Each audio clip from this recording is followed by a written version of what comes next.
Bonjour à tous et que Dieu continue de vous bénir, paix et grâce donc sur vous et sur vos familles.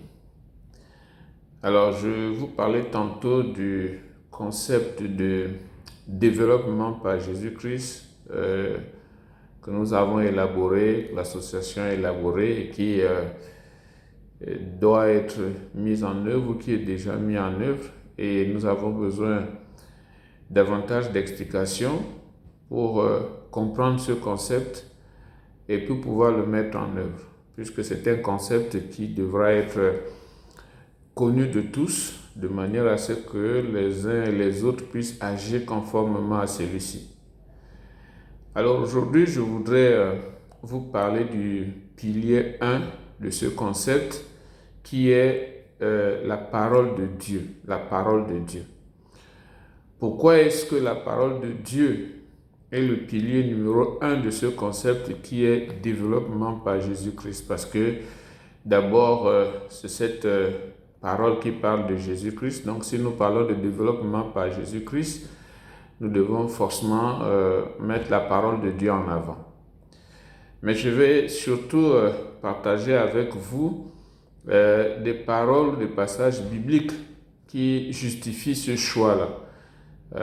Parce que nous pensons que de ces passages-là, il ressort un modèle économique qui soit applicable et qui puisse procurer bien-être et mieux-être à chacun de nous, à tous ceux qui vont pouvoir intégrer ce concept-là, intégrer ce modèle-là. Alors, le premier passage que je voudrais lire avec nous, c'est celui de 1 Corinthiens chapitre 10, le verset 31. 1 Corinthiens chapitre 10, verset 31. Je m'en vais le lire pour nous tous. Soit donc que vous mangiez, soit que vous buviez, soit que vous fassiez quelque autre chose, faites tout pour la gloire de Dieu. Donc, soit que vous mangez, soit que vous buviez, soit que vous fassiez quelque autre chose, faites tout pour la gloire de Dieu. Tout ce que nous devons faire, nous devons le faire pour la gloire de Dieu. Le deuxième passage, c'est Josué chapitre 1, le verset 8. Que ce livre de la loi ne s'éloigne point de ta bouche. Médite-le jour et nuit pour agir fidèlement selon tout ce qui y est écrit. Car c'est alors que tu auras du succès dans tes entreprises, c'est alors que tu réussiras. Voyons, dit car c'est alors, donc c'est une conséquence. Donc le succès dans les entreprises et la réussite sont une conséquence du fait de méditer la parole de Dieu et de la mettre en pratique. Troisième passage, Matthieu chapitre 22, versets 36 à 40. Maître, quel est le plus grand commandement de la loi? Jésus lui répondit, tu aimeras le Seigneur ton Dieu de tout ton cœur, de toute ton âme et de toute ta pensée. C'est le premier et le plus grand commandement. Et voici le second qui lui est semblable. Tu aimeras ton prochain comme toi-même. Ce verset 40 conclut, de ces deux commandements dépendent toute la loi et les prophètes. Même la loi des hommes aujourd'hui devrait dépendre de ces deux commandements. Actes chapitre 2, versets 44 et 45. Tous ceux qui croyaient étaient dans le même lieu et ils avaient tout en commun. Ils vendaient leurs propriétés et leurs biens et ils partageaient le produit entre tous selon les besoins de chacun. Actes chapitre 4, versets 32 et 35. La multitude de ceux qui avaient cru n'était qu'un cœur et qu'une âme. Nul ne disait que ces biens lui appartinssent en propre, mais tout était commun entre eux. Les apôtres rendaient avec beaucoup de force témoignage de la résurrection du Seigneur Jésus. Et une grande grâce reposait sur eux tous, car il n'y avait parmi eux aucun indigent. Tous ceux qui possédaient des champs ou des maisons les vendaient, apportaient le prix de ce qu'ils avaient vendu et le déposait aux pieds des apôtres. Et l'on faisait des distributions à chacun selon qu'il en avait besoin. 1 Corinthiens chapitre 10, verset 24, que personne ne cherche son propre intérêt, mais que chacun cherche celui d'autrui. Vraiment, ce passage-là, j'aime souvent le répéter. 1 Corinthiens chapitre 10, verset 24, que personne ne cherche son propre intérêt, mais que chacun cherche celui d'autrui. Il est pratiquement semblable à celui de Philippiens chapitre 2, verset 4. Philippiens chapitre 2, verset 4, qui vient compléter le 1 Corinthiens chapitre 10, verset 24, parce que c'est pratiquement la même chose ici. Il est écrit que chacun de vous, au lieu de considérer ses propres intérêts, considère aussi ceux des autres. Voyez, que chacun de vous, au lieu de considérer ses propres intérêts, considère aussi ceux des autres. Je terminerai la lecture de ces passages bibliques par le livre des Proverbes, chapitre 6, et je vais lire les versets 6 à 11. Proverbes, chapitre 6, versets 6 à 11. Va vers la fourmi paresseux, considère ses voies et deviens sage. Elle n'a ni chef, ni inspecteur, ni maître. Elle prépare en été sa nourriture. Elle amasse pendant la moisson de quoi manger. Paresseux, jusqu'à quand seras-tu couché? Quand te lèveras-tu de ton sommeil? Un peu de sommeil, un peu d'assoupissement, un peu croiser les mains pour dormir, et la pauvreté te surprendra comme un rôdeur, et la disette comme un homme en armes. Voyez? Alors, tous ces passages que je viens de donner sont contenus dans la Bible. Je considère souvent la Bible comme étant la mère de toutes les lois qui existent sur la terre. Elle est au-dessus de toutes les lois présentes et à venir. Tout ce que les hommes peuvent constituer comme loi, tout ce que les hommes peuvent décider comme loi. Si les uns et les autres, si les gouvernants veulent établir des lois qui soient justes pour tous, ils devraient s'atteler à se référer à la Bible. Mais lorsqu'on veut snober la Bible, on se retrouve à établir des lois qui finalement montrent leurs limites et ne permettent pas de mettre toutes les populations à l'aise. Donc ici, il est donné un conseil dans le cadre de la mise en œuvre de tous les projets que nous avons, de faire de ce pilier un élément essentiel, la parole de Dieu. Parce que si chacun de nous se met à pratiquer les principes bibliques, ne serait-ce que les passages que je viens de lire, nous allons pouvoir établir de manière durable un modèle socio-économique qui soit fiable, prospère et solide. Ça, j'en suis convaincu. Parce qu'en réalité, le succès et la réussite ne sont pas les produits de l'intelligence seule. Il y a plusieurs paramètres associés qui rentrent en ligne de compte et qui permettent d'en avoir. Le verset 8 ici est plus explicite et le précise clairement.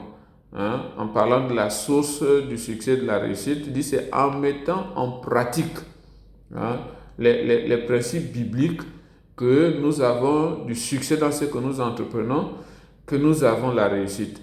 Mais je suis tenté de mettre, je dirais, un qualificatif ou des qualificatifs au succès et la réussite en disant succès, réussite, sain, total, complet, normal, pour la simple raison qu'il existe un succès et une réussite apparente, artificielle, illusoire, c'est-à-dire que certains veulent montrer qu'ils ont réussi alors que leur réussite n'est qu'un château de paille. Il suffit de brûler le bas pour que tout brûle.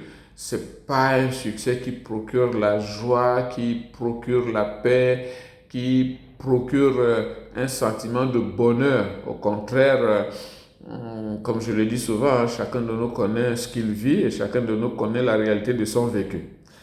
Alors je pense que pour avoir un modèle qui soit durablement fiable, prospère et solide, selon que nous avons consulté ces passages bibliques, nous devons tout avoir en commun.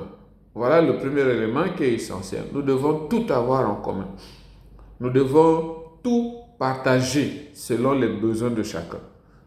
Lorsqu'on parle de tout en commun, de tout partager, c'est avoir la même vision, c'est recevoir les mêmes enseignements, particulièrement spirituels, c'est avoir les mêmes convictions, c'est de pouvoir investir ensemble. C'est cela qui est d'ailleurs l'un des fondements des projets que nous avons, c'est d'avoir des biens communs. Vraiment, il faut que ce soit commun. Si nous n'avons pas une vision commune et que nous n'avons pas de réalisation commune, il sera difficile, sinon impossible, de concilier les uns les autres et d'arriver à une nation consolidée. Parce que dans un monde marqué et dominé par la corruption, par l'égoïsme, par l'égocentrisme, la jalousie, et ce sont les éléments que nous voyons aujourd'hui, ce sont les choses que nous constatons aujourd'hui, ce n'est pas une imagination. Aujourd'hui, on se rend compte qu'il y en a qui sont capables de s'accaparer de biens, de richesses qui devraient revenir à tous. Mais ce n'est pas une illusion de le dire. C'est une réalité, c'est la vérité qui est là. Mais la source de tout cela, c'est la corruption, c'est l'égoïsme, c'est l'égocentrisme, c'est la jalousie. Et dans ces conditions, dans cet environnement, il n'y a que la parole de Dieu qui soit capable d'emmener au changement. Et il ne faut pas se voiler la face. Il faut qu'il y ait un changement. Mais ce changement, ce n'est pas des slogans, ce n'est pas à partir des slogans. Il faut qu'il y ait un changement véritable de chacun de nous. Et ce changement n'est possible qu'avec la parole de Dieu. C'est la parole de Dieu qui est capable de nettoyer le cœur des hommes de la corruption. Il n'y a rien d'autre. On peut dire ce qu'on veut, on peut avoir les théories que l'on veut, mais c'est la parole de Dieu qui est esprit et vie et qui a la puissance pour nettoyer l'homme de la corruption, pour nettoyer l'homme de l'égoïsme, pour nettoyer l'homme de l'égocentrisme, de la jalousie, de la méchanceté. Il n'y a que la parole de Dieu qui soit capable de le faire. Et une fois que l'homme est nettoyé de toutes ces choses-là, de toute évidence, il sera remplacé par l'intérêt, par la recherche de l'intérêt des autres. Celui qui n'est pas corrompu, qui n'est pas égoïste, qui n'est pas méchant, va rechercher l'intérêt des autres. Sans cela, les uns très minoritaires vont toujours chercher à dominer les autres très majoritaires, et la précarité et la pauvreté ne seront jamais vaincus, malgré les discours que l'on peut faire, malgré, comme on dit, les castings d'hommes et de femmes au sommet de l'État qui puissent se succéder. Il n'y aura pas de changement sans qu'il n'y ait une transformation de ces personnes-là qui sont appelées à gérer la chose publique. Donc, pour que cela soit possible, il faut vraiment que nous mettions de nouvelles bases qui sont fondées sur la parole de Dieu. Pour avoir établi durablement un modèle fiable, prospère et solide, nous devons, à partir des passages que nous avons lus, nous devons tous être actifs. Vous avez vu dans le livre de Proverbes, on a demandé que les paresseux puissent se lever pour être actifs. Nous devons tous être actifs. Nous devons participer activement à la réalisation de cet édifice que nous voulons commun, que sont les nouvelles capitales provinciales et les zones d'activité primaire. Si nous nous levons tous ensemble, si nous adhérons et nous nous approprions cette vision des nouvelles capitales provinciales, il est certain que chacun de nous trouvera son compte.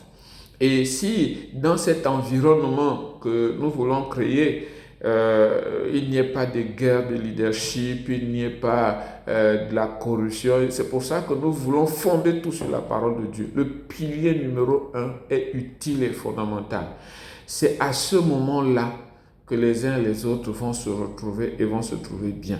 Surtout que nous avons mis en place ce que nous avons appelé l'achat d'actions de projet, simplement parce qu'il faut que chacun participe. Il n'est pas normal aujourd'hui, comme on le voit, quelqu'un qui fasse l'effort, je vois, j'ai une certaine expérience en la matière, qui fasse des efforts pour mobiliser des capitaux, pour mobiliser de l'argent, et qui se retrouve à créer une structure. Les premiers à mettre en mal la structure, ce sont les personnes qui l'engagent, c'est-à-dire les salariés de l'entreprise. Pour la simple raison que les salariés, au fond d'eux, se disent « Ah, nous, on est là pour travailler et lui, il est là pour gagner les bénéfices et pour se réjouir avec sa famille. Il fait des voyages, il part ci, il part là. En tout cas, on n'est pas là pour ça. » Et donc, du coup, ils ne fournissent pas l'effort nécessaire pour que la chose fonctionne bien et qu'ils puissent être pour qu'ils puissent aussi en être de bons bénéficiaires. Donc, il faut que chacun de nous participe à ce programme-là. C'est pour ça que pour un tel modèle ou avec un tel modèle, seuls les paresseux et une expression chère à un de nos aînés, les profito-situationnistes seront pauvres. Ça, c'est sûr, seront pauvres et indigents.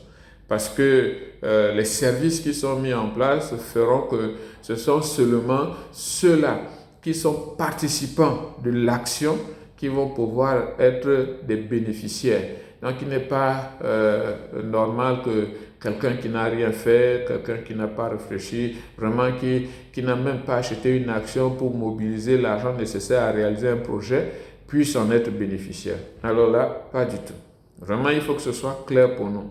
Si quelqu'un n'a pas mis un franc dans un projet, il ne faut pas qu'il revendique quoi que ce soit. Si quelqu'un n'a pas fourni un effort, il ne faut pas qu'il revendique quoi que ce soit. Si quelqu'un ne s'engage pas totalement, parce qu'il y en a qui ils peuvent investir pour 40, 50 000, ils vont dire, ah bon, écoutez, moi je ne vais pas mettre mes 50 000 dedans, je vais mettre 10 000 et puis je vais tirer profit de ça.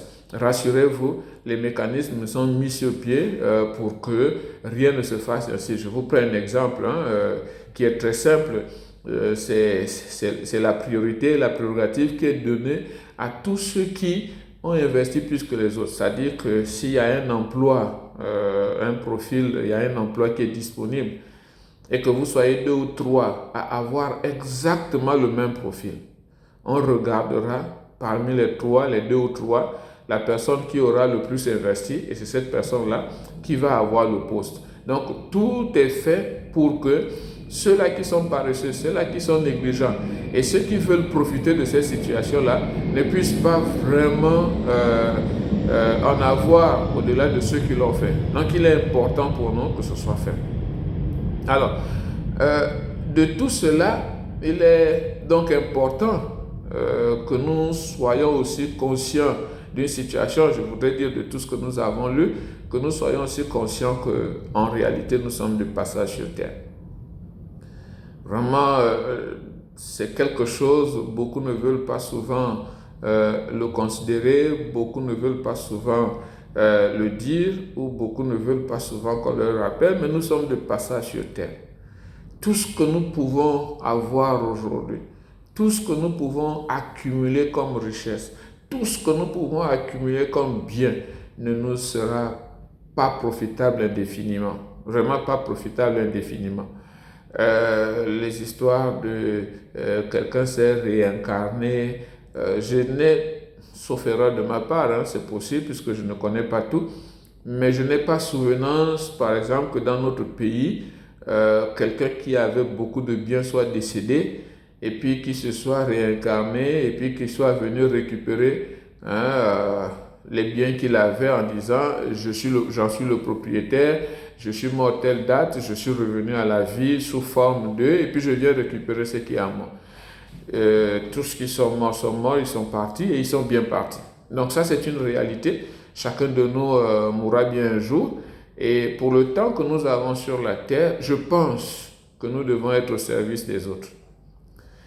Je pense que nous devons être au service des autres. C'est pour ça que la Bible nous conseille de rechercher l'intérêt des autres, de ne pas seulement nous contenter de chercher notre propre intérêt par égoïsme et que nous puissions aujourd'hui, pour certains, faire tout pour empêcher les autres de réussir. Cela ne sert absolument à rien. Au contraire, nous aurons plus de joie, plus de bonheur à faire pour que les autres soient heureux, pour que les autres soient contents. C'est pour ça que le Seigneur pouvait dire qu'il y a plus de bonheur à donner qu'à recevoir. Il y a plus de bonheur à partager la joie. Et lorsque les uns et les autres sont en joie, je pense que cette joie impacte sur nos vies. Donc il est important pour nous de travailler aujourd'hui pour la gloire de Dieu, pour rechercher le bien et le bonheur des autres. Pourquoi? Parce que c'est en réalité la source du bonheur. C'est pour ça que nous voulons que ce pilier-là soit intégré par tous, soit reconnu par tous et que les uns et les autres puissent adhérer à ce programme-là. Alors je terminerai avec deux autres passages bibliques, permettez-le-moi. Dans le livre de Luc chapitre 12, voici ce qui est dit au verset 15. Puis Jésus leur dit, gardez-vous avec soin de toute avarice, car la vie d'un homme ne dépend pas de ses biens, fût-il dans l'abondance. La vie d'un homme ne dépend pas de ses biens, fût-il dans l'abondance. Et dans le livre de Matthieu, chapitre 16, le verset 26 dit, et que servirait-il à un homme de gagner tout le monde s'il perdait son âme, ou que donnerait un homme en échange de son âme? Vous savez, je suis de ceux qui disent, parce qu'il y en a qui vont dire, oui, mais qu'est-ce qui vous dit que le ciel existe? Qu'est-ce qui vous dit que l'enfer est réel? Je dis, il y a ce que nous appelons des expériences. Il y a des expériences que nous faisons. Et il y a des années que je prie, que je lis la Bible, et je dis, lorsque la Bible me dit de faire une chose, et que je fasse la chose, et que la chose se réalise, c'est qu'il y a la vérité derrière ce qui se dit. Donc, si ce qui m'est demandé de faire, que je le fais et que je vois le résultat, cela signifie que le livre est une vérité. Et ce même livre me dit qu'il y a la vie après la mort, qu'il y a l'enfer. Il y a des expériences, lorsque vous les faites, vous venez à une réalité certaine. Ce sont des réalités spirituelles qui sont là. Et je pense qu'il est important pour nous de travailler pour le bien des autres. Aimons-nous, il y a j'ai une sœur qui aime dire, aimons-nous vivants.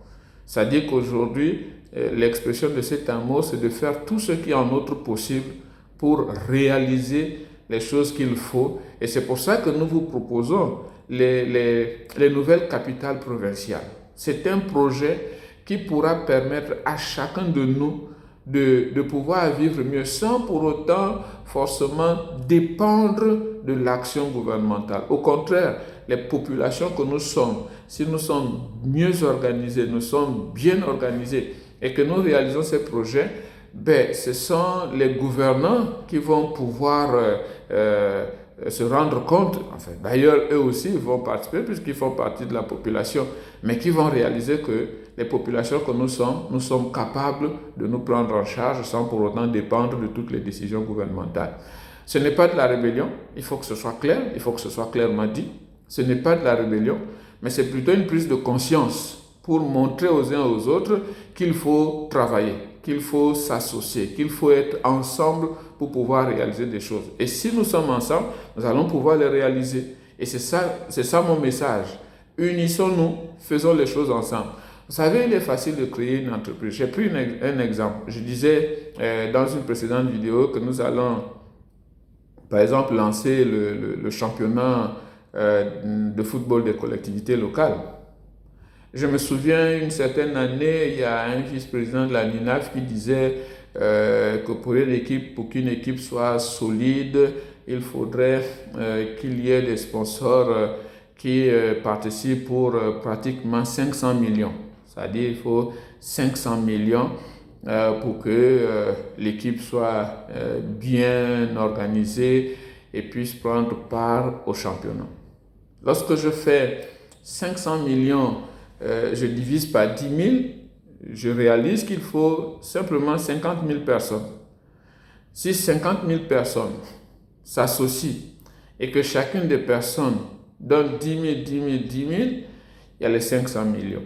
Ça signifie que si dans le Haut-Ogooué, dans l'Ogooué-Lolo, dans l'Angounié, dans l'Ogooué maritime, dans la Nyanga, dans l'Ogooué-Ivido, s'il y a, c'est un exemple que je prends parce qu'on n'a pas encore évalué le capital des structures de ces clubs de football-là, mais si je vais sur cette base, sur cet exemple en disant il faut 500 millions par équipe, mais il suffit qu'il y ait 50 000 ressortissants ou 50 000 personnes, comme j'ai expliqué dans cette vidéo, ce n'est pas forcément des ressortissants de la province qui vont participer seuls. N'importe qui, n'importe où, même à l'extérieur, peut participer. Mais si nous voulons voir ces structures être établies, il suffit que l'on dise 50 000 actionnaires ou 50 000 actions. Voilà, on vend 50 000 actions par club. 50 000 actions par club. Voilà ce qu'on vend. Et chacun vient 10 000, 10 000, 10 000. Vous verrez que les clubs auront les 500 millions qu'il faut pour pouvoir se lancer et au fur et à mesure augmenter ce capital par le même mécanisme et permettre des équipements, des structures, vraiment une révolution. Donc, au lieu de compter sur une seule personne qui dit avoir beaucoup d'argent, encore qu'on n'a pas suffisamment d'argent pour prendre soin de tout le monde, et c'est une réalité, autant associons-nous pour créer des structures dynamiques et qui vont permettre que nous puissions nous en sortir. Donc voilà ce que je voulais partager avec vous aujourd'hui en parlant du pilier numéro 1 qui est la parole de Dieu. Si nous nous mettons, chacun de nous, à mettre en pratique cette parole de Dieu, certainement que nous allons réussir dans ce projet que nous vous proposons. C'est pourquoi je dis merci de m'avoir écouté. Que le Seigneur soit avec nous tous et avec chacun en particulier. Et je vous dis simplement, soyez bénis au nom de Jésus. Merci et à la prochaine.